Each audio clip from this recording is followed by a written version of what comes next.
చిన్న వర్షం ఏపీలో పెద్ద దుమారమే రేపుతోంది. వాటర్ లీకేజ్పై పొలిటికల్ వార్ మొదలైంది. ప్రతిపక్ష నేత జగన్ ఛాంబర్లో వర్షపు నీరు కారడంతో పొలిటికల్ టర్న్ తీసుకుంది. అసెంబ్లీ భవనాన్ని నాసిరకంగా కట్టారని వైసీపీ ఆరోపిస్తుంటే లీకేజ్ వెనుక కుట్రకోణం ఉందని ప్రభుత్వం చెబుతుంది. అటు ఇటు తిరిగి చివరకు ఇష్యూ సిబిఐ విచారణ వరకు వెళ్ళింది. ఇంకోవైపున సిఐడి విచారణ వరకు వెళ్ళింది. ఇంకోవైపు సిబిఐ విచారణ డిమాండ్ వస్తూ ఉంది.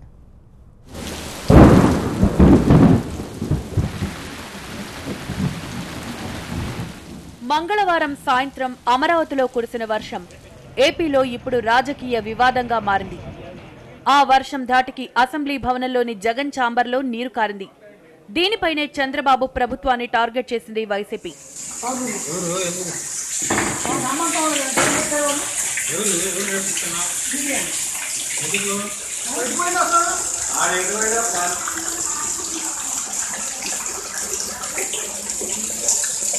వర్షపు నీరు లీకేజీ పరిశీలన కోసం అసెంబ్లీ దగ్గరకు వచ్చి హడావుడి చేశారు వైసీపీ ఎమ్మెల్యేలు.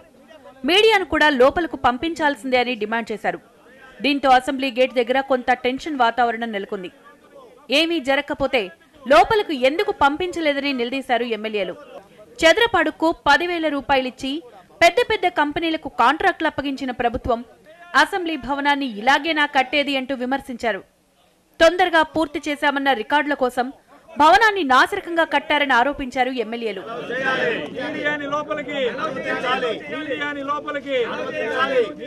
అయితే స్పీకర్ కోడెల ఆధ్వర్యంలో సిఐడి అధికారులు, ఇంటెలిజెన్స్ చీఫ్ ఏబి వెంకటేశ్వరరావు నీరు లీకేజీపై ప్రాథమిక విచారణ జరిపించారు. అసెంబ్లీ భవనంపై నుంచి జగన్ ఛాంబర్లోని ఏసీల దగ్గరకు వచ్చే వైరింగ్ పైపులు కట్ అయిపోయినట్లు గుర్తించారు.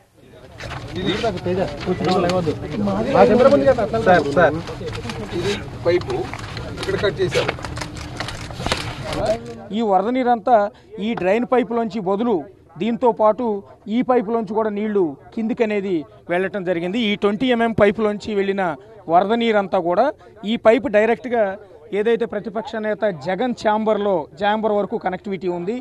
భవనం నాసిరకంగా ఉండడం వల్లే నీరు కారిందని వైసీపీ ఆరోపిస్తుంటే పైప్ కట్ చేయడం వల్లే ఇలా జరిగిందని ప్రభుత్వం స్పష్టం చేస్తోంది. దీని వెనక కుట్ర కోణం ఉందని అనుమానిస్తోంది. అందుకే సిఐడి విచారణకు ఆదేశించినట్లు ప్రకటించారు స్పీకర్ కోడెల శివప్రసాదరావు. ముఖ్యమంత్రి గారి కుర్చీ తడిచిపోయిందేమో, ముఖ్యమంత్రి గారి గది ఫైల్స్ తడిచిపోయినాయేమో, సాక్షాత్తు దేవాలయం లాంటి శాసనసభ ప్రాంగణం తడిచిపోయిందేమో, మంత్రుల ఛాంబర్లు తడిచిపోయినాయేమో, మా జగన్మోహన్ రెడ్డి గారి రూమ్ లాగా అని చెప్పి సార్ కిటికీలు ఓపెన్ చేస్తే నీళ్లు వర్షానికి జల్లు పడిందండి అని అన్నారు. అలాంటిది ఒకటే చెబుతా ఉన్నాం ప్రపంచానికి, జగన్మోహన్ రెడ్డి గారి గదికి అసలు కిటికీలే లేవు. పైగా ప్రపంచ ప్రజలు చూశారు పైనుంచి నీళ్లు కారినాయి. ఏసీ పైపు నుంచి నీళ్లు వస్తాయా అంటే ఇది 10,000 రూపాయల స్క్వేర్ ఫీట్కి వెచ్చించి నిర్మాణం చేస్తే ఏసీ పైపులోంచి, మీ ఇళ్ళలో ఏసీ ఉన్నాయి కదా, ఏసీలోంచి వర్షపు నీళ్లు ఇంట్లోకి వస్తాయా, కారుతాయా, లీక్ అవుతాయా? మరి ఏంటి, ఏం సమాధానం చెబుతున్నాడు అంటే స్పష్టంగా అర్థమవుతుంది, దాచిపెడుతున్నారు విషయాన్ని. I want to know the facts. ఏ విధంగా మిస్చీఫ్ జరిగితే కల్ప్రిట్ ఎవడో బయటికి రావాలి. ఎందుకంటే క్లియర్గా ఇది ఏ రూపంలో కట్ అవుద్దండి, ఏ రూపంలో కట్ అవుద్ది, ఎవరైనా దాని జోలికి పోకపోతే కట్ అయ్యే అవకాశం ఎక్కడ దానికి? కాబట్టి వెంటనే నేను సమాజం, ప్రభుత్వం షుడ్ నో ది ఫ్యాక్ట్స్. వెంటనే సిఐడి ఎంక్వైరీ చేస్తున్నాను.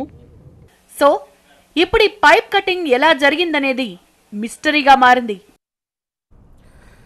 దీనిపై మనతో మాట్లాడడానికి బాబు రాంప్రసాద్ తెలుగుదేశం పార్టీ నుంచి, కోన రఘుపతి వైఎస్ఆర్ కాంగ్రెస్ పార్టీ నుంచి, మల్లాది విష్ణు కాంగ్రెస్ పార్టీ నుంచి మనతో లైవ్లో అందుబాటులో ఉన్నారు. బాబు రాంప్రసాద్ గారు, మొదట మీతోనే ప్రారంభిస్తాను.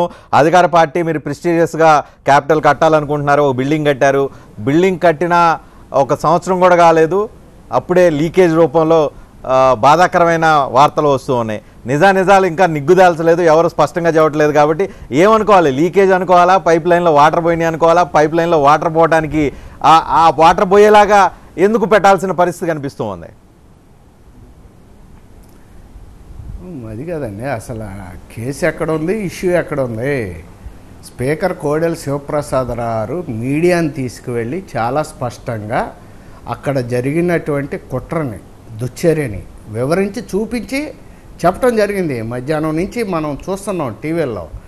పైపులు క్లియర్గా జగన్మోహన్ రెడ్డి గారి రూమ్లోకి వెళ్ళేటటువంటి పైపులు ఏసీ పైపులను కోసివేసి వాటిల్లోకి నీళ్లు వెళ్ళే విధంగా వేరే వర్షపు నీళ్ళు వెళ్ళే గొట్టాలను మూసేసి అవి నీళ్లు పెరిగి అందులోకి వెళ్ళి దాని ద్వారా ఆ ఆఫీసులో నీళ్లు పడే విధంగా చేశారు అనేది క్లియర్గా అసలు కేసు ఎస్టాబ్లిష్ అయిపోయింది. రైట్, మీరు లేదంటున్నారు, ఏం అందులో లేదంటున్నారు, ఎటువంటి కేసు weightage ఎస్టాబ్లిష్ లేదు. అయింది అంటున్నారు, ఇష్యూయే లేదంటున్నారు. కానీ వైఎస్ఆర్ కాంగ్రెస్ పార్టీకి చాలా డౌట్లు ఉన్నాయి. ఆ party MLA Mangalagiri MLA RK చాలా డౌట్స్ రైజ్ చేశారు. ఆయన రైజ్ చేసిన డౌట్స్ని ఒకసారి విందాం. ఇవాళ మీడియాని మీరు తీసుకువెళ్ళినప్పుడు ఆ పైపు మళ్ళీ తిరిగి జాయింట్ చేయబడి ఉంది. ఏమంటే మీరు సిఐడి ఎంక్వైరీకి విచారిస్తే జాయింట్ కోసివేసిన పైపుని జాయింట్ చేసిన తర్వాత ఎఫ్ఎస్ఎల్ ల్యాబ్ ఏమని మీకు రిపోర్ట్లు ఇస్తుందో చెప్పండి, ఏమని సిఐడి మీకు రిపోర్ట్లు ఇస్తుందో చెప్పండి. అంటే పైపులు నిన్న కోసేశారు ఎవరో, దాన్ని మళ్ళీ ఇవాళ మీరు సరి చేసేసారు, అంతా బ్రహ్మాండంగా ఉంది. ఏ ఒక్క ఛాంబర్ మంత్రి గారి ఛాంబర్ కానివ్వండి, ఏ ఒక్క ఆఫీస్ కానివ్వండి, ముఖ్యమంత్రి గారి కార్యాలయం కానివ్వండి, అసెంబ్లీ కానివ్వండి, సాక్షాత్తు మీ ఛాంబర్ కానివ్వండి, మీడియాకి చూపించరు. జరిగింది ఇది చిన్నది. అందులో కూడా సాక్ష్యాలని మూసివేసిన తర్వాత ఇవాళ మీరు సిఐడి విచారణకి ఆదేశిస్తున్నాము అని అంటే ఖచ్చితంగా దీన్ని మళ్ళా అటకెక్కించడానికి మాత్రమే మీరు చేసిన ప్రయత్నంగా మేము భావిస్తూ ఉన్నాం. తక్షణం సిబిఐ ఎంక్వైరీకి దీన్ని వేసి ఉన్న వాస్తవాలని ప్రజల ముందుకు తీసుకురావాల్సిన బాధ్యత. విన్నారు కదా రాంప్రసాద్ గారు, మీరేమో అంతా సాల్వ్ అయిపోయింది అంటున్నారు, ఆయన ఇంకా చాలా డౌట్లు ఎక్స్ప్రెస్ చేస్తున్నారు. రజనీకాంత్ గారు నిజంగా నవ్వొస్తుంది పాపం. వీళ్ళ పిల్లలు అసలు ఏం చేయాలో, ఉద్యమాలు ప్రజా సమస్యల మీద ఏం చేయాలో, ప్రజల నుంచి ఆదరణ లేక వీళ్ళకి ఏంటి సిబిఐ ఎంక్వైరీ కావాలా, సిబిఐ ఎంక్వైరీ కావాలా, లేకపోతే అమెరికా సిఐఏ కావాలా, రష్యా నుంచి కేజీబీ వాళ్ళు వచ్చి ఎంక్వైరీ చేయాలా? వాటి దిస్సండి. అక్కడ కావాలని ఆకతాయితనంతో అయి ఉండొచ్చు, లేకపోతే వైఎస్ఆర్ పార్టీ వాళ్ళే కావాలని చెప్పి అక్కడ పైపులు కోసి జగన్మోహన్ రెడ్డి ఆఫీసులోకి నీళ్లు పంపించి దీన్ని ఇలా కావాలని ఇష్యూ చేస్తూ ఉండవచ్చు. సో ఇది జరిగినటువంటి కుట్ర ఎవరు చేశారు, ఎందుకు చేశారు, ఎలా చేశారు, దాన్ని సిఐడికి అప్పచెప్పారు. డెఫినెట్గా బయటకు పాయింట్ ఇక్కడ ఒకటి వస్తుంది రాంప్రసాద్ గారు. సరే, మీరు పొలిటికల్ గా ఎలిగేషన్ చేస్తారు, వైఎస్ఆర్ కాంగ్రెస్ పార్టీ కోసారా, ఇవన్నీ వేరే. కానీ మీరు ఎస్ఎఫ్టీ 10,000 రూపాయలు వెచ్చించి వరల్డ్ క్లాస్ నిర్మాణాలు, వరల్డ్ క్లాస్ కంపెనీలు తీసుకొచ్చి మీరు కన్స్ట్రక్షన్లో పెట్టి ఇక్కడ ఇలాంటి సిల్లీ రీజన్తో ఒక పైప్ లైన్ కోసేలాగా పెట్టి కోసారా, తెగిందా, ఇంకోటి జరిగిందా ఏంటి ఎంక్వైరీలు తేలుతుంది. కానీ అలాంటి సిచ్యువేషన్ను ఫేస్ చేసేలాగా పెట్టి ఈ ప్రాబ్లమ్స్ అన్ని క్రియేట్ చేసుకొని ఇప్పుడు పొలిటికల్గా ఒకళ్ళు విమర్శలు చేసుకోవడం ఎంతవరకు కరెక్ట్? రజనీకాంత్ గారు ఒక్క విషయం చెప్తున్నా, కైండ్లీ అది స్క్వేర్ ఫీటు 10,000 పెట్టలేదు, అది మీరు కరెక్షన్ చేసుకోవాలి. వాళ్ళు ఏదో దుష్ప్రచారం మొత్తానికి అయితే 650 కోట్లు అయింది, 650 కోట్లు అయింది. ఎస్ఎఫ్టీ దానికి 4,000 అయిందా, 5,000 అయిందా, 10,000 అయిందా, ఎంతో కొంత సమ్ ఫిగర్ అయితే అయింది. అక్కడ చూడండి, అక్కడ చూడండి నిర్మాణాలు ఉన్నాయి కదా, అదొకటి. నెక్స్ట్ మీరు స్క్వేర్ ఫీటు 20,000 పెట్టి కట్టండి, మీరు నన్ను తీసుకెళ్ళండి, ఆ బిల్డింగ్ మొత్తం నీళ్లు పంపించే ఏర్పాటు, నేను ప్రతి గదికి వెళ్ళే ఏర్పాటు, పైపులు ఏదైనా పైనుంచే వస్తాయి, కరెంటు కానివ్వండి, లేకపోతే పవర్ కానివ్వండి, ఆయిల్ కానివ్వండి, గ్యాస్ కానివ్వండి, వేస్ట్ వాటర్ కానివ్వండి, రెయిన్ వాటర్ కానివ్వండి, అన్ని పైపుల ద్వారానే వెళతాయి. అది ఎక్కడో ఒక చోట కాన్సన్ట్రేషన్ అవుద్ది. అక్కడ కనుక మనం ఆ డాబా పైన మీరు కోసి వేస్తే ఆ నీళ్లు ప్రతి గదిలోకి వెళ్తాయి. ఇది నాకు ఎందుకంటే నాకు స్వానుభవం, ఒకసారి మా ఇంట్లో ఎట్లా జరిగింది కూడా. అన్ని గదుల్లోకి నీళ్ళు వస్తే ఎందుకు వచ్చినాయి అని మాకు అర్థం కాలేదు. చివరికి వెళితే ఈ ఇంటి పని చేసేటప్పుడు అక్కడ ఉన్నటువంటి ఎలక్ట్రీషియన్ ఒక పైపుని పగలగొట్టాడు, ఆ పైన డాబా పైన ఉండదు. అది నీళ్లు వర్షం పడేపాటికి ఆ నీళ్లు అందుట్లోకి వచ్చి అన్ని గదుల్లోకి వచ్చేసింది. ఇది మీరు ఎంత పెట్టి కట్టినా సరే అది ప్రిమిలినరీగా పైపులు అనేవి ఇంటి పైకి వెళ్తాయి, భూమి లోపలికి వెళ్తాయి. అక్కడ ఇంటి పైన ఉన్నప్పుడు ఆ డాబా మీద నీళ్లు పడితే అది ఎవరన్నా కోసి కానీ లేకపోతే డ్యామేజ్ అయ్యి కానీ ఉంటే నీళ్లు తప్పనిసరిగా వెళతాయి. కాబట్టి ఈ విషయం తెలిసినటువంటి వ్యక్తి ఎవరో కావాలని వైఎస్ఆర్ పార్టీ వాళ్ళు కుట్రపూరితంగా రాజధానికి, అమరావతికి, అసెంబ్లీకి చెడ్డ పేరు తేవటం కోసం వాళ్ళు ధర్నాలు చేయటం కోసం వాళ్ళు చేసిన దీక్షలన్నీ బూటకం అని ప్రజలు తిరస్కరించారు, ప్రజలు రిసీవ్ చేసుకోవట్లా. అందుకని మా మీద బురద జల్లటం కోసమే ఇప్పుడు అందుట్లో నవనిర్మాణ దీక్ష భారీ ఎత్తున రాష్ట్ర వ్యాప్తంగా ప్రజల్లో చైతన్యం వచ్చి ఎంతో ఉత్సాహవంతంగా చేస్తుంటే ఈ నవనిర్మాణ దీక్షని రేపు చేసేటటువంటి మహాసంకల్పాన్ని దెబ్బతీయటం కోసమే కుట్రపూరితంగా వైఎస్ఆర్ పార్టీ వాళ్ళు చేశారు. ఇవి సీసీటీవీలు ఎతుకుతున్నారు, అక్కడ వచ్చినటువంటి వాళ్ళని ఎంక్వైరీ చేస్తున్నారు, దొంగలు దొరుకుతారు, శిక్షించుతారు. రఘుపతి గారు ఆన్సర్. రజనీకాంత్ గారు ఆయన జస్టిఫికేషన్ చెప్తున్నారు ఏ రకంగా పైప్ లో నీళ్లు వస్తాయి అనేది. మధ్యాహ్నం స్పీకర్ చెప్పారు, ఇప్పుడు రాజేంద్ర ప్రసాద్ చెప్పాడు, ఆయన సెల్ఫ్ ఎక్స్పీరియన్స్ చెప్పాడు, ఇవన్నీ చెప్పారు. మీరు కన్విన్స్ అవుతున్నారా వాళ్ళు చెప్తున్న పాయింట్లకి? మేము ఒకటే చెప్పాము, మాకు న్యూస్ రావడంతో మేము అక్కడికి వెళ్ళాము. మేము ఒకటి కోరుకున్నది ఏంటంటే, మాకు తెలిసి వీళ్ళకి ఏది చేసినా జగన్మోహన్ రెడ్డి గారి మీద ఎదురుదాడి చేయడం తప్పించి వీళ్ళకి చేతనైంది ఏదీ లేదు. అక్కడ జరిగినటువంటి వాస్తవాలు అందరం తెలుసుకుంటే మంచిదనేటువంటి ఉద్దేశంతోనే అన్ని ఛానల్స్ని తీసుకొని లోపలికి వెళ్దాం, మీడియా వాళ్ళని తీసుకుని వెళ్దాం, జరిగింది ఏంటో చూద్దాం, జరిగినటువంటి విషయాన్ని ప్రజలకు తెలియజేద్దాం. మరి ఇన్ని వేల రూపాయలు పెట్టి మనం కట్టుబడి చేసి దాని గురించి పెద్ద ఎత్తున ప్రచారం చేసి ఏం మెసేజ్ వెళ్తుంది బయటికి? ఇలా జరగడం కరెక్ట్ కాదు. మాన్సూన్ లో మొట్టమొదటి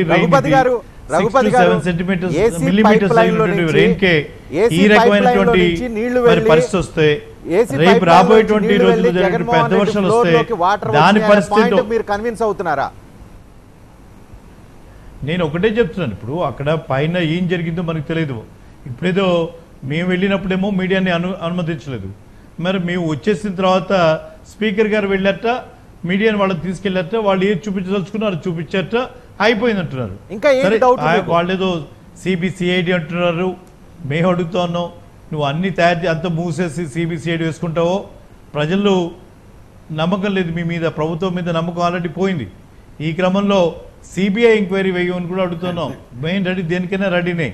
ఈరోజు చాలా ప్రెస్టీజియస్గా మాటలు మటుకు కోటలు దాటిపోతున్నాయి. అంతర్జాతీయ రాజధాని కట్టుకుంటాం, అలా కడతాం అని చెప్పిన మాటలను ఈరోజు గ్రౌండ్ ప్లస్ వన్ కట్టినటువంటి మన అసెంబ్లీ భవనంలోనే ఈ రకమైనటువంటి పరిస్థితి ఏర్పడితే, రాబోయే రోజుల్లో మనం మల్టీ స్టోరీ కాంప్లెక్సెస్కి వెళ్తున్నాం, ఒక అద్భుతమైనటువంటి ల్యాండ్స్కేపింగ్ చూపిస్తూ ఉన్నాం. కట్ అండ్ పేస్ట్ మోడల్లో ప్రపంచంలో ఉన్నటువంటి అద్భుతమైనటువంటి భవనాలు అన్నిటి కూడా ఈ రకంగా వస్తాయని చెప్పి మనం చూపిస్తున్నటువంటి క్రమంలో, అక్కడ గతంలో ఎంతోమంది నిష్ణాతులు ఆ శాండ్ క్వాలిటీ, అక్కడ సాయిల్ క్వాలిటీ గురించి మాట్లాడినటువంటి మాటలు మనం మర్చిపోయాం. తీసుకోవాల్సినటువంటి జాగ్రత్తలో మరి మీరు కొంచెం ఏమరపాటుగా ఉన్నారా? ఈ తొందర వద్దు అని చెప్పి ఆ రోజు ప్రతిపక్ష నాయకుడు జగన్మోహన్ రెడ్డి గారు చెప్తున్నా వినకుండా 6 నెలల్లోనే ముగిచ్చేస్తాం. 7 నెలలు ఎవరి గురించి అండి? ఈ 6 నెలలు 7 నెలలు ముగిచేస్తున్నట్టు అవసరం ఏముందుకు వచ్చిందండి?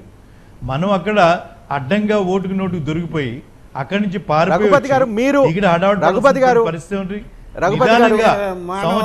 అమరావతిని ప్రతిష్టను దెబ్బతీయడానికి వైఎస్ఆర్ కాంగ్రెస్ పార్టీ పైపులు కోసుకొని మొత్తం ఇష్యూని రేజ్ చేస్తుందా? కోన రఘుపతి గారు ఈ ఆర్గ్యుమెంట్కి, ఈ ఆరోపణకి మీరు సమాధానం ఏం చెప్తారు? ఇది చాలా నిరాధారమైనది, చాలా హాస్యాస్పదమైనటువంటి కామెంట్ ప్రభుత్వం దగ్గర నుంచి వచ్చింది. మాకు తెలుసు ఇలాంటివే చౌకబారు రాజకీయాలు చేసేదానికి. రఘుపతి గారు, కానీ పాయింట్ ఏం కనిపిస్తుంది అంటే, ఒక క్యాపిటల్ కడదాం అనుకున్న పార్టీ లేకపోతే ప్రభుత్వం ఇంటెన్షనల్ గా వాళ్ళు నీరు వదిలి లేకపోతే లీకేజ్ క్రియేట్ చేసుకొని వాళ్ళ అప్రతిష్ట అయితే క్రియేట్ చేసుకునే అవకాశం అయితే లేదు కదా. మేము అడుగుతున్నాం అండి, ఎవరు జరిగింది? ఆ పైప్ కోయటం వల్ల నీళ్ళు వచ్చాయా? ఒక జగన్ రూమ్ లోనే నీళ్ళు వచ్చాయా? మిగతా ఛాంబర్స్ లో నీళ్లు రాలేదా? తీసుకుని వెళ్ళారు కదా మీడియా వాళ్ళని.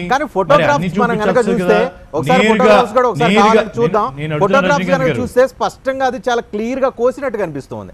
అంటే పైపు దాని అంతటికి అది పగలటం కానీ లేకపోతే ఏదైనా చిన్న విపత్తు వల్ల ప్రమాదం వల్ల అది పగలటం లాగా లేదు, చాలా స్పష్టంగా చాలా నీట్ గా కోయటం జరిగింది. ఎందుకోసం కోయటం జరిగింది? ఇంటెన్షనల్ కోసారా లేకపోతే వేరే రకంగా కోసారా ఐడెంటిఫై కావాలి కానీ అది స్పష్టంగా ఎవరో కోసినట్టే కనిపిస్తుంది, ఎందుకంటే దాని షేప్ కనుక చూస్తే. రజనీకాంత్ గారు, నేను ఒకటే అడుగుతా ఉన్నాను, మనం ఏం జరిగిందనే దానికి విశ్లేషించే ముందర మేము సందర్భాన్ని బట్టి మేము అక్కడికి వెళ్ళినప్పుడు మేము మీడియాని కూడా లోపలికి తీసుకుని వెళ్దాం, అన్ని చూద్దాం అని చెప్పి అడిగినప్పుడు మనం ఎందుకు హెసిటేట్ చేస్తుంది అనేది వాళ్ళు సమాధానం చెప్పాలి. మాకు అనుమతి ఇవ్వకుండా మరి మరి స్పీకర్ గారు రాగానే వారు మీడియాని తీసుకుని వెళ్ళి నేరుగా టెర్రస్ మీదకి వెళ్ళి ఆ స్పాట్కి వెళ్ళి అదే చూపించి ఒక స్టోరీ చెప్పి మీరు వెళ్ళండి ఇదే క్యారీ చేయండి అని చెప్తే మీడియా మరి అదే పట్టుకుని ఎలా కిందకు వచ్చిందో తెలియదు.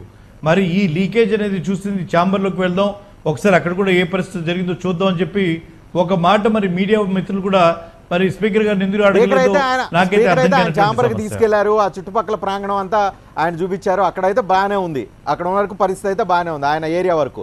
మిగతా ఏరియా రిస్ట్రిక్టెడ్ ఏరియా మాట్లాడుతూ ఉంది. ఫస్ట్ మొదలు పెట్టాల్సింది చూడాల్సింది రజనీకాంత్ గారు మనం మొదలు చూడాల్సింది మనం ఏదైతే ప్రాబ్లం ఐడెంటిఫై చేసామో ఆ ఛాంబర్తో మొదలు పెట్టాలి. ఫస్ట్ ఆ ఛాంబర్ని మనం కోరిలేట్ చేసుకుంటూ వాళ్ళు చెప్పే స్టోరీకి ఎంతవరకు వెళ్ళిందో చూడటానికి ఒక ప్రయత్నం చేయాలి. అక్కడి నుంచి మిగతా ఏ ఛాంబర్స్ మరి ఎక్కడ జరిగింది అనేది కొంచెం వివరంగా మరి ఆయనే ఎక్కర్లేదు, వాళ్ళ సెక్యూరిటీ ఆఫీసర్ నుంచి మీడియా మిత్రులకి అప్పచెప్పినట్టయితే వెళ్ళి చూసి వచ్చేవాడు. మేమేం చెప్తున్నాం, ఇక్కడ ఇవాళకి వాళ్ళని ఏదో తప్పు పట్టాలని కాదు మా ఉద్దేశం. ఈరోజు మాన్సూన్లో మొదటి తొలకరి వర్షాలకే ఇంత పరిస్థితి జరిగితే ఇంకెక్కడెక్కడ పైపులు కోసి పెట్టారో ఎటువంటి పరిస్థితులు ఉన్నాయో మనకు తెలియదు. ఈరోజు ఒక ప్రెస్టీజియస్ ఒక కన్స్ట్రక్షన్ కంపెనీని తీసుకుని వచ్చి మరి అంత పెద్ద ఎత్తున అంత పెద్ద అమౌంట్ ఇచ్చి చేస్తే దానికి ఎందుకు ప్రొటెక్షన్ లేవు? పైన పైపులు ఎలా అంటే అలా పడేసేందుకు ఉన్నాయి. ఎవరంటే వాళ్ళు వెళ్ళి హ్యాండిల్ చేసే దానికి అవకాశం ఎందుకు ఇచ్చారు అనే దానికి కూడా దానికి సమాధానం చెప్పాలి. ఇష్టానుసారంగా మనం శాండ్ ఫ్రీ ల్యాండ్ ఫ్రీ ఇచ్చిన రేటు మరి ఎక్కడ ప్రపంచంలో లేనంత రేటు వాళ్ళకి ఇచ్చి ఈ టైప్ ఆఫ్ కన్స్ట్రక్షన్ మనం కోరుకుంటా ఉంది. సెక్యూరిటీ ఆఫీసర్లు ఏం చేస్తా ఉన్నారు? అసెంబ్లీ ప్రాంగణంలోకి వెళ్ళాలంటే ఎవరిని రానిట్లేదు, మీడియాని రిస్ట్రిక్ట్ చేశారు, మామూలుగా కూడా ఆ ప్రాంగణంలోకి వెళ్ళాలంటే కష్టం.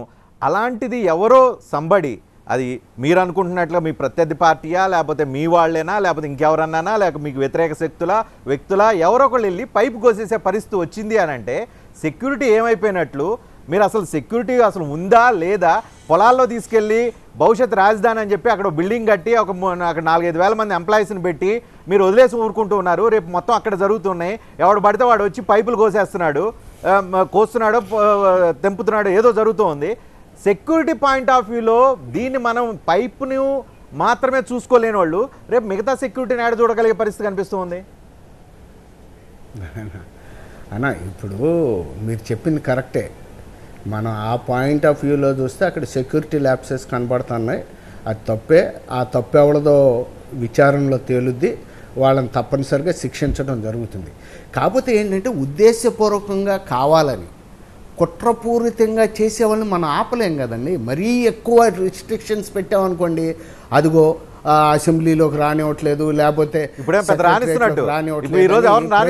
ఇబ్బంది పడతారు. ఈ రోజు ఎవరిని రానిలేదు కదా, మీ స్పీకర్ వచ్చి తీసుకెళ్లే వరకు ఎవరిని రానిలేదు.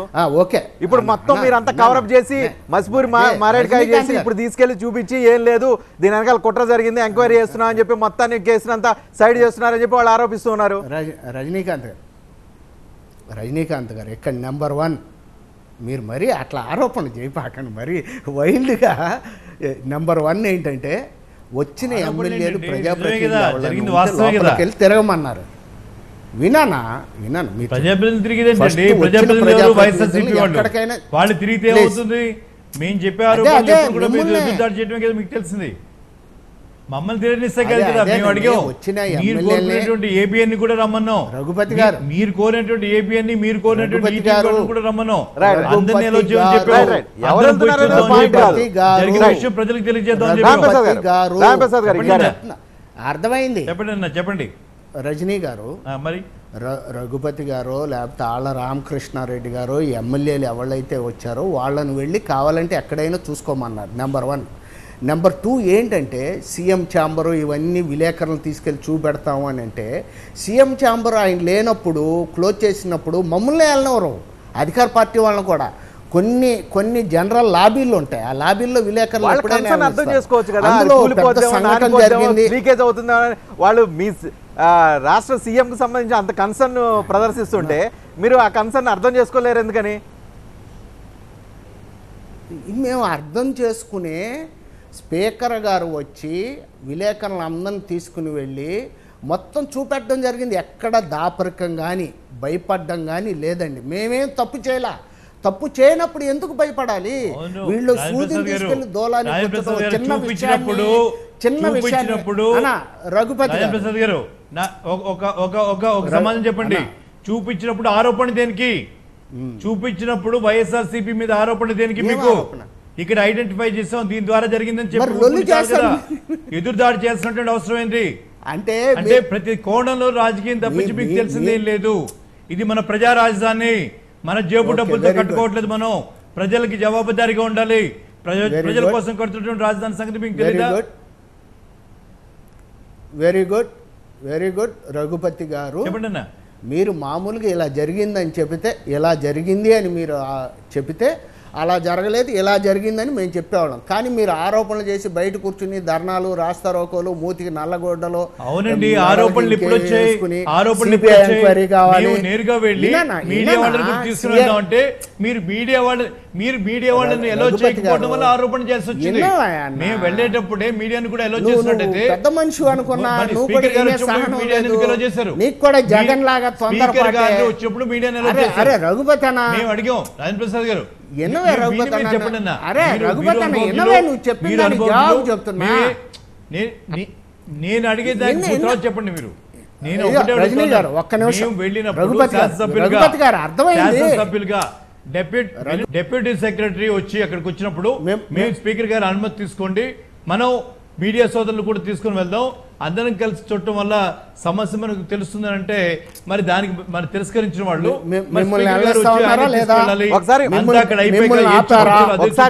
మల్లాది విష్ణు గారు మీరేమనుకుంటున్నారు? మీరు కూడా అక్కడ చైర్మన్ గా చేశారు, అక్కడ పరిస్థితులన్నీ తెలుసు, కన్స్ట్రక్షన్లు తెలుసు, వీటన్నిటి మీద మీకు కూడా అవగాహన ఉంది. మీరేమనుకుంటున్నారు? ఈ పరిణామం ఇక అన్ఎక్స్పెక్టెడ్గా ఒక సిచ్యువేషన్ డెవలప్ అయ్యి తద్వారా జరిగింది అనుకుంటున్నారా? దీని వెనక మీరు కూడా ఏమైనా కుట్రలు లేకపోతే కుతంత్రాలు ఇంకేమైనా వేరే ఏమైనా ఉన్నాయనుకుంటున్నారా? సార్, ఇప్పుడు నిన్న జరిగినటువంటి సంఘటన ఈ అసెంబ్లీని త్వరితగతిన మేము తొందరగా ఇన్ టైంలో ఏదో 6 నెలల్లో 3 నెలల్లో కట్టేశాము అని ఒక గొప్పలు చెప్పుకోవడం కోసం అమరావతి అని చెప్పిన ఒక బ్రాండ్ ఇమేజ్ని డెవలప్ చేయడం కోసం పడినటువంటి హడావుల్లో నాసిరకం జరిగినటువంటి పనుల మూలంగా, కానీ పైప్ లైన్ లో నుంచి వాటర్ వెళ్ళటం వల్ల లీకేజ్ అయిందనే వాటికి మీరు కన్విన్స్ అవుతున్నారా లేదా? నేను దాని దగ్గరికి వస్తున్నాను సార్.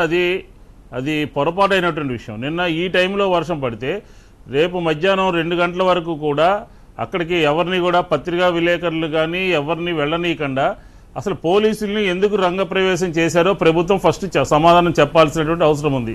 ఎందుకు అంటున్నామంటే ఆ మాట, మీడియా మిత్రులందరూ కూడా వెళ్ళిన తర్వాత వాస్తవాలు బయటకు వస్తాయని చెప్పని మొత్తం ప్రతిపక్షాలని మీడియాని అందరిని కూడా ఆపు చేసి అక్కడ ఏదో ఒకటి జరిగింది, కుట్ర జరిగిందని చెప్పనే ఒక అంశాన్ని తెర మీద తీసుకొచ్చి నాసిరకం పనులు జరిగాయి, నాసిరకం పనులు జరగడం మూలంగానే అదొక షవర్ బాత్ అసెంబ్లీగా తయారైంది. ఆ తయారైనటువంటి అంశాన్ని ప్రజలందరికీ తెలుస్తుందనే ఉద్దేశంతో ప్రభుత్వంలో ఉన్నటువంటి పెద్దలు అందరూ కూడా ఈరోజు మధ్యాహ్నం వరకు కూడా రిస్ట్రిక్షన్స్ పాస్ చేశారు. నెంబర్ 1. నెంబర్ 2, నేనేమంటానంటే పోలీసుల్ని రంగప్రవేశం చేయకుండా నిర్మాణ రంగంలో నిష్ణాతులైనటువంటి ఇంజనీర్లందరినీ మీడియా సమక్షంలో, ప్రతిపక్షాల సమక్షంలో స్పీకర్ గారు తీసుకువెళ్తే బాగుండేది. అంతే తప్ప స్పీకర్ గారే స్వయంగా వెళ్ళి ఇక్కడ ఇది కోశారు, అక్కడ అది కోశారు అని చెప్పిన ఒక తప్పుదావ పట్టించేటటువంటి ప్రయత్నాన్ని ఈరోజు చేసి దాన్ని ప్రతిపక్షాల మీదకో లేకపోతే ఇతర పక్షాల మీదకో నెట్టేటటువంటి ప్రయత్నం చేస్తా ఉన్నారు. అబద్ధాలు చెప్పడంలో రాజేంద్ర ప్రసాద్ తెలుగుదేశం పార్టీలో నెంబర్ 1గా ఆయనకి మనం మాట్లాడుకోవచ్చు.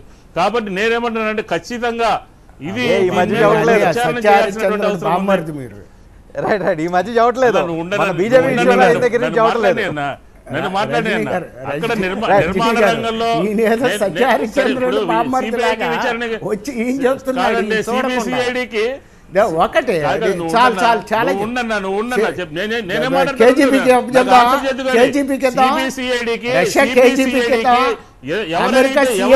విచారణకి ఇచ్చారు, సిబిసిఐడికి విచారణకు ఆదేశించారు. ఎవరు ఆదేశించారు? మీరు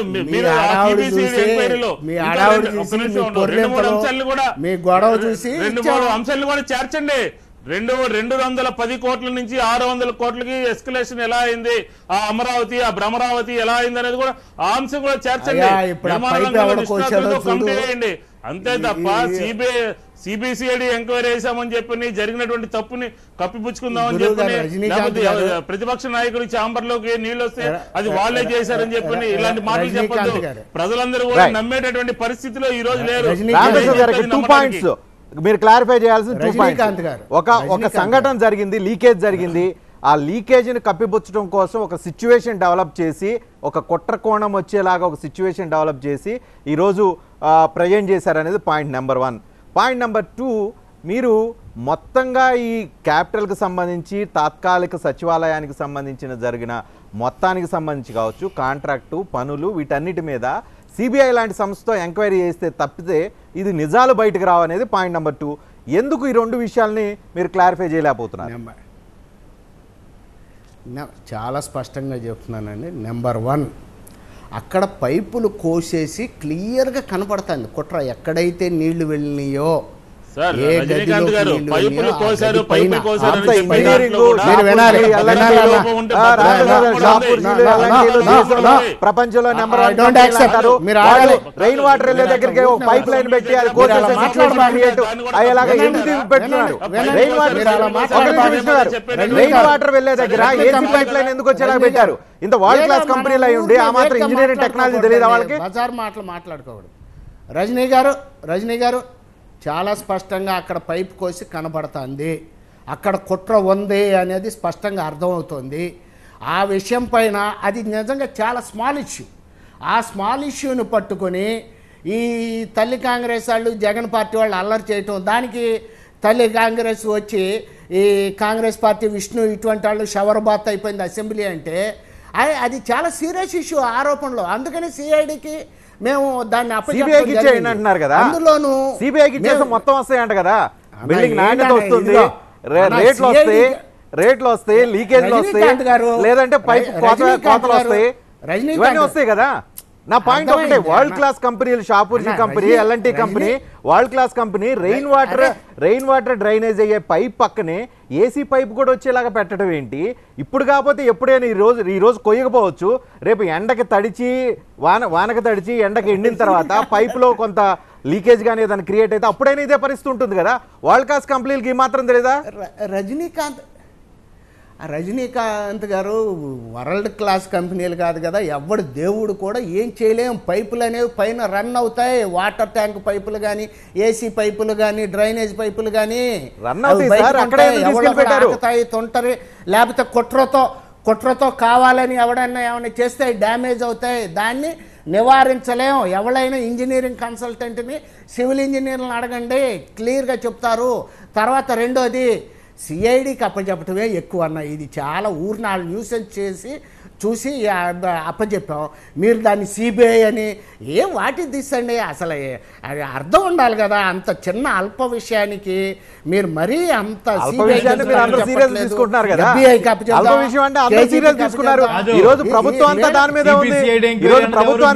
ప్రతిపక్షం దాని మీదే ఉంది, దీని మీద మాట్లాడుకుంటున్నారు.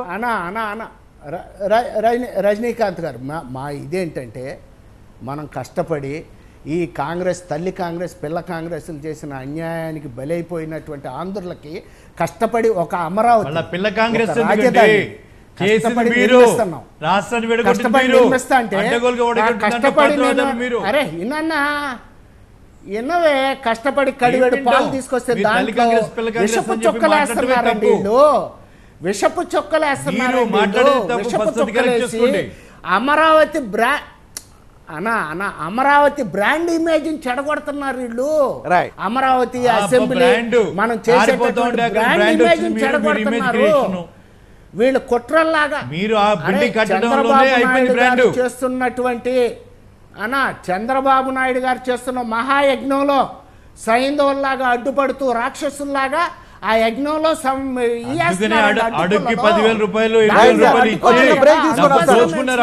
బ్రేక్ తీసుకుందాం. బ్రేక్. అమరావతి బ్రాండ్ ప్రతిపక్షాలు దెబ్బతీస్తున్నాయా, లీకేజీలు దెబ్బతీస్తున్నాయా? కోన రఘుపతి గారు, మీరు పాయింట్ ఏంటి? మీరు అమరావతి, ఆంధ్రప్రదేశ్ ఎప్పుడు కాకపోయినా రేపు మీరు అధికారంలోకి వచ్చినా రాకపోయినా ఏం జరిగినా అమరావతి అనేది ఎప్పటికీ శాశ్వతంగా డెవలప్ అవ్వాల్సిన పరిస్థితి కనిపిస్తుంది. అలాంటి చోట్ల బ్రాండ్ ఇమేజ్ని ప్రతిపక్షం, ప్రధాన ప్రతిపక్షం అయి ఉండి, ఏకైక ప్రతిపక్షం అయి ఉండి మీరు బ్రాండ్ ఇమేజ్ని దెబ్బతీస్తున్నారనే పాయింట్ వస్తూ ఉంది. ఎందుకు అలాంటి పరిస్థితి తీసుకొస్తూ ఉన్నారు? ఇప్పుడు ఒకటి రజనీకాంత్ గారి దీంట్లో వాళ్ళకి ఒక అసలు నిబద్ధత తెలియదు. ఆ తాత్కాలికం అనేటువంటి ఒక దాన్ని ట్యాప్ పెట్టుకొని ఆ దాంట్లో ఆ ముసుగులు వీళ్ళు చేస్తున్నటువంటి దోపిడీని ఒక నీళ్లు రావడం కాదు, కొన్ని గోడలు కూలిపోయాయి. కన్స్ట్రక్షన్ అప్పుడు కూడా మరి ఫ్లోరింగ్ కుంగిపోయినప్పుడు ఆ సందర్భాన్ని కూడా మన టీవీ వాళ్ళు చాలామంది చూపించారు.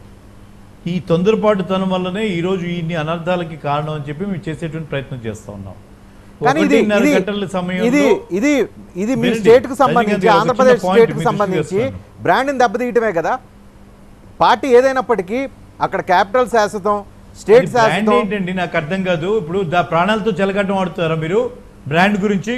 లోపల అంతమంది ఎంప్లాయీస్ పని చేస్తూ ఉన్నారు, ఇవాళ లీకేజ్ అయింది, రేపు ఏదో కొలాప్స్ అవుతుంది, అప్పుడేం చేస్తారు? బ్రాండ్ గురించి పరిగెడతారా? ఇప్పుడు మీరు చేస్తూ ఉన్నారు. ఈరోజు మాన్సూన్లో మొదటి షవర్లోనే మీరు 6 మిల్లీమీటర్ల వర్షానికి ఈ సమస్య వస్తే, రేపు అక్కడ సాయిల్ కండిషన్స్ బాగాలేదని చెప్పారు. మరి గ్రౌండ్ ప్లస్ 1 ఫ్లోర్ కడుతున్న దీంట్లో ఇన్ని సమస్యలు వస్తూ ఉన్నాయి. రేపు వాళ్ళు చూపించేటువంటి మరి ప్రపంచ దేశాలతో సమానంగా కడతాం, మల్టీ స్టోరేజ్ కాంప్లెక్స్ కడతాం అని అంటే ఏం టెక్నాలజీ వీళ్ళ దగ్గర ఉందని అడుగుతూ ఉన్నాం. ఈరోజు ఒక విషయం మీకు చెప్పాలి. 1.5 గంటల సమయంలో డెప్యూటీ సెక్రటరీ వచ్చి మాకు చెప్పినటువంటి విషయం ఏంటంటే, ఈ కిటికీ తలుపులు తీసున్నాయి, జల్లుబడి ఆ నీళ్లు లోపలికి వచ్చాయని చెప్పినటువంటి పరిస్థితి నుంచి ఇది తెలియని ఒక కొత్త కోణం ఈరోజు పోలీసులు వచ్చి చూపించారట. స్పీకర్ గారు నేరుగా ఆ పాయింట్ దగ్గరికి వెళ్ళి మీడియా వాళ్ళని తీసుకుని వెళ్ళి ఒక కంక్లూడ్ చేసి, కానీ సింపుల్ గా కనీసం ఇది జరిగిందని చెప్పి ఊరుకున్నారా? నేరుగా బురద జల్లేటువంటి కార్యక్రమం. బ్రాండ్ దెబ్బతీసేది వాళ్ళు చేసేటువంటి ఇటు అనవసరమైనటువంటి ప్రచారం వల్ల ఈ రాష్ట్రానికి బ్రాండ్ ఇమేజ్ దెబ్బతింటుంది. కానీ మేము చెప్పేటువంటి సలహాల వల్లనూ సూచనలు సరిగ్గా తీసుకుంటే మీరు కూడా అమరావతి పేరుతో ఒక క్యాంపెయిన్ చేసి ఒక నెగిటివ్ క్యాంపెయిన్ ని ఆంధ్రప్రదేశ్ స్టేట్ లో మీరందరూ కలిసి కక్షగట్టి చేస్తున్నారనే ఒక పాయింట్ వస్తూ ఉంది. అమరావతి అనాల్సిన పరిస్థితి కనిపిస్తూ ఉంది సార్. ఇప్పుడు మేము అక్కడ అమరావతి నిర్మాణానికి కాంగ్రెస్ పార్టీ పూర్తి సహాయ సహకారాలు అందిస్తుంది. ఉదాహరణకి 2-3 ఎగ్జాంపుల్ చెప్తాను. ఎగ్జాంపుల్ మీరు నెగిటివ్ క్యాంపెయిన్ చేస్తున్నారా లేదా? నెగిటివ్ క్యాంపెయిన్ చేస్తున్నారా లేదా? లేదు అసలు అమరావతి అంటున్నారు. ఒక వర్షం కురిసింది, ఒక చిన్న వర్షం కురిసింది, ఒక రాత్రి ఒక సంఘటన జరిగింది. ఆ వర్షం కురిసిన రాత్రి సంఘటనని చాలా చిలువలు పలవలు చేసి నానా యాగి చేస్తున్నారని చెప్పి పాయింట్ వస్తుంది కదా తెలుగుదేశం నుంచి. ప్రజల్లో కూడా ఒక సెక్షన్ ముఖ్యమంత్రి గారు కాదు ముఖ్యమంత్రి గారు పత్రికా విలేకరుల సమావేశంలో చెప్పారు, మన రాష్ట్రంలో ఉన్న ఇంజనీర్లకు అప్పచెపితే ఇది మురికి కూపాలుగా తయారవుతాయని చెప్పని వారే స్వయంగా చెప్పారు. ఈరోజు దానికి ఏం సమాధానం చెప్తారు? అదేదో కుట్ర కోణంలో డైవర్ట్ చేస్తున్నారు తప్ప నాసి రకం పనులు అనేది ఖచ్చితంగా మనకి క్లారిటీగా అర్థమవుతుంది. సరే దీని విషయం ఇది ఏదో అపోహలు అంటున్నారు. నిన్నగాక మొన్న పట్టిసీమలో జాంపేట దగ్గర 2 సార్లు గండిపడింది. రజనీకాంత్ గారు ఈ పాయింట్ రాజేంద్ర గారు సమాధానం చెప్పినట్టున్నారు. అక్కడ కూడా ఎవరో కోస్తేనే జరిగిందని అన్నారు.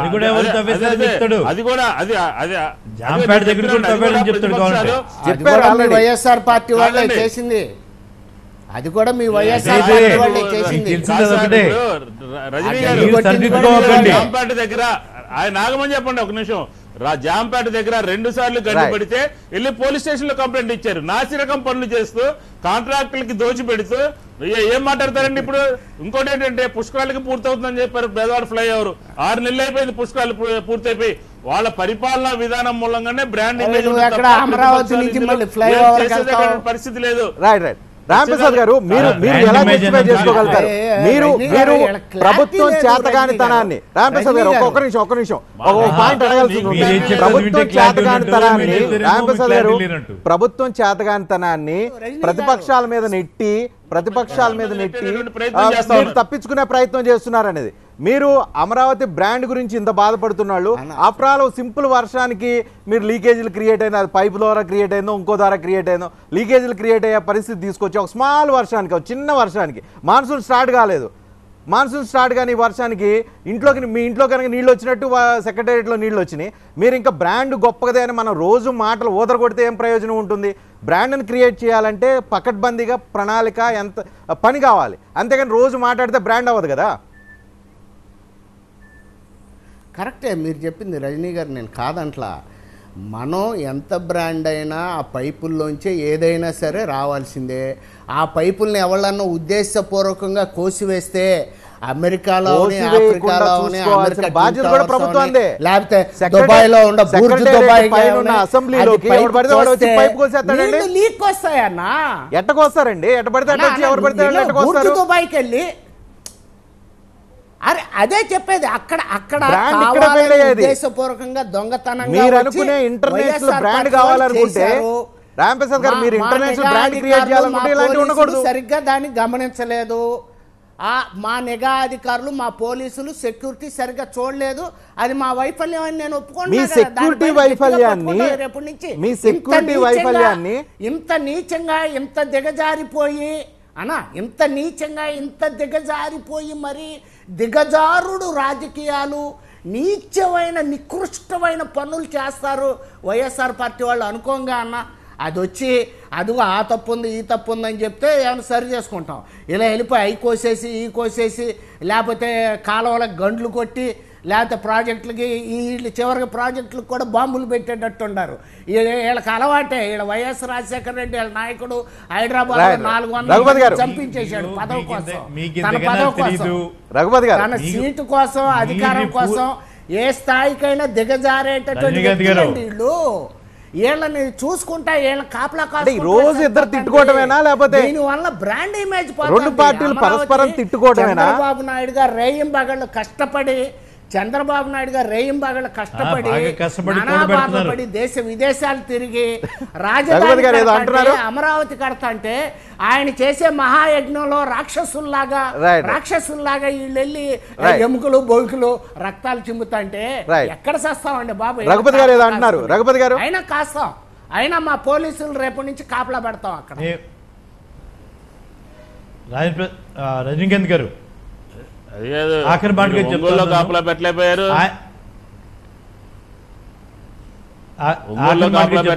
కర్నూలులో కాపలా పెట్టలేకపోయారు, అసెంబ్లీ దగ్గర కాపలా పెడతారు. రైట్ రఘుపతి గారు క్యారీ ఆన్. నేను చెప్తాను, మనం చాలా చోట్ల కాపలాలు పెట్టే ఒకప్పుడు క్లాస్ 1 కాంట్రాక్టర్ ని ఎన్నో బిల్డింగ్స్ కట్టిన వాడిని, దాదాపు 28 సంవత్సరాల ఎక్స్పీరియన్స్ ఉన్నవాడిని. ఈరోజు వాళ్ళు ఎల్ఎన్టీకి ఇచ్చి అంత డబ్బు ఇచ్చి చేసినటువంటి ఆ క్వాలిటీ వర్క్ అయితే చాలా సబ్ స్టాండర్డ్ వర్క్ అని చెప్పి ఒప్పుకోక తప్పదు. వీటిని కవర్ చేసుకోవటానికి ఈరోజు ప్రభుత్వం చేసేటటువంటి ఈ ప్రయత్నం ఏదైతే ఉందో దీన్ని ప్రజలందరూ గమనిస్తూ ఉన్నారు. ఉదయం మేము వెళ్ళినప్పుడు స్ట్రైట్ అవే మరి స్పీకర్ గారి పర్మిషన్ తీసుకొని మీడియాని కూడా అనుమతి ఇచ్చినట్టయితే ఇంత చర్చ జరిగేది కాదు, ఇంత వివాదం పెరిగేది కాదు. ఈరోజు మమ్మల్ని అందరినీ పంపించేసి స్పీకర్ గారు వెళ్ళి మీడియాని తీసుకుని వాళ్ళు ఏది చూపించదలుచుకున్నారు అదే చూపించాలంటే ఇక్కడే కుట్ర ఉంది, ఇక్కడే జరుగుతోంది రాజకీయం. ఇది దుర్మార్గమైన రాజకీయం, ఇది నీచమైన రాజకీయం. రాజేంద్ర ప్రసాద్ గారు చెప్పేది మమ్మల్ని అంటున్నారు కాదు, ఇది నీచ సంస్కృతి మీదే. హత్య చేసిన నీచమైన సంస్కృతి ఇది. ఫోటోగ్రాఫర్ని, వీడియోగ్రాఫర్ని, పేపర్ని, విలేకరులు తీసుకెళ్లి హత్య చేసిన అంతకులే. మీ డిప్యూటీ సెక్రటరీ కూడా లేని ఇన్ఫర్మేషన్ స్పీకర్ గారికి రాగానే కనపడింది. స్పీకర్ కి ఆ పైపు లైన్ కోసింది వైఎస్ఆర్ వాళ్ళు, ఆ కుట్ర పన్నింది వైఎస్ఆర్ వాళ్ళు కావాలని. అందుకనే ఎక్కడో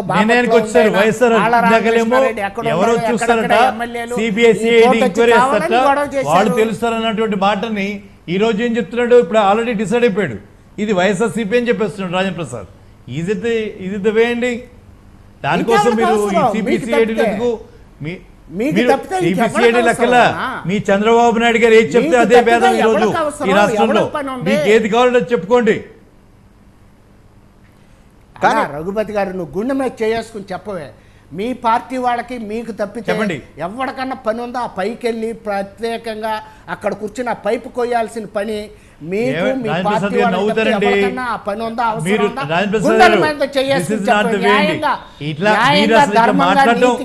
మీద మీరు ఇట్లా మాట్లాడటమే నేను చెప్తున్నాను. చాలా సబ్ స్టాండర్డ్ మీరు మాట్లాడుతూ ఉంది.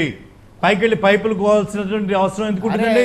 పైన పూర్తి సెక్యూరిటీ నెట్ లో ఉన్నదాన్ని ఎవరు ఎదిగిపోతుంది పైకి? పైన మొత్తం తాళాలు వేస్తున్నటువంటి పరిస్థితిలో పైకి వెళ్ళి ఎవడు కోస్తాడా? మీరు కోయించుకున్నారా, మీరు చేయించారో మీరు చెప్పాలి. ఈ రోజు ఫిక్స్ చేసుకొని మీరు తీసుకొని ఈ రకమైన జగన్ మీద కోపం ఉంటే ఆయన అవినీతిని బయట పెడతాం కానీ ఆయన ఆఫీస్ పైపులు కోస్తే మాకేంటి లాభం? ఆయన అవినీతి ఏం చేశాడు, అక్రమాలు ఏం చేశాడు,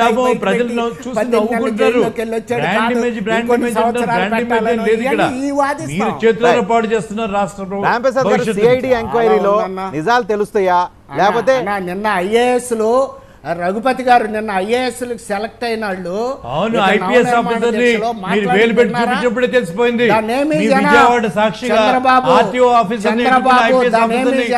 పట్టుకొని మీరు నిలదీసినప్పుడే తెలిసింది అనుకుందా అన్నా. నువ్వు ఎమ్మెల్యేవి, నేను ఎమ్మెల్సీని. కానీ ఎంతో చదువుకున్న మేధావులు ఐఏఎస్లు వచ్చి చంద్రబాబు మనిషా యంత్రమా ఏంట పని చేయటం, ఆయన మాకు ఆదర్శం. మేము దేశంలో ఎక్కడికి వెళ్ళినా చంద్రబాబు నాయుడు లాంటి గొప్ప నాయకుడు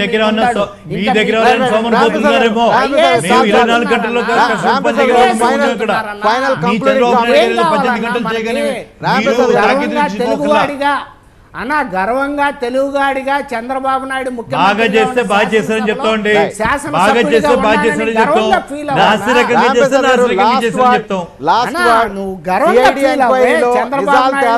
గొప్ప మహానుభావుడు ముఖ్యమంత్రిగా ఉండగా ఆ అసెంబ్లీలో ఎమ్మెల్యేగా ఉన్నానని గర్వంగా ఫీల్ అవన్నా.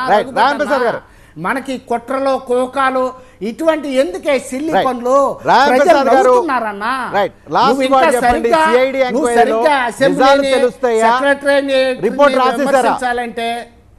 రిపోర్ట్ రాసేసారా సిఐడి ఎంక్వైరీలో నిజాలు ఎక్కడన్నా వాళ్ళే? నాకేం తెలుసన్నా, వాళ్ళు ఎంక్వైరీ చేస్తారుగా. ప్రిమిలినరీగా ఎక్కడ తప్పు జరిగిందో పట్టుకున్నారు. ఇక అక్కడి నుంచి సీసీ ఫుటేజీలు లేకపోతే లాగ్ బుక్ రికార్డులు చూసి ఎవరొచ్చారు, వైఎస్ఆర్ పార్టీ వాళ్ళు రఘుపతి గారు పంపారా, లేకపోతే మంగళగిరి ఎమ్మెల్యే ఆళ్ళ రామకృష్ణారెడ్డి పంపాడా, వాళ్ళ సొంత అనుచరుడా, వాళ్ళ పార్టీ మండల అధ్యక్షుడా, ఎవరొచ్చి చేశారా, ఇవన్నీ లాగుతారన్నా. అన్నీ బయటకు వస్తాయి. దొంగలు దొరకటం ఖాయం, తప్పించుకుపోలేరు. చట్టం చేతులు చాలా పెద్దవి. నీతి ధర్మం న్యాయం ఎప్పుడు కూడా గెలుస్తుంది. అవినీతి అధర్మం అన్యాయం ఓడిపోతుంది. కనుక నా విజ్ఞప్తి ఏంటంటే రజనీకాంత్ గారు, అమరావతి బ్రాండ్ ఇమేజ్ని కాపాడుదాం. మనం కష్టపడి ఆంధ్రప్రదేశ్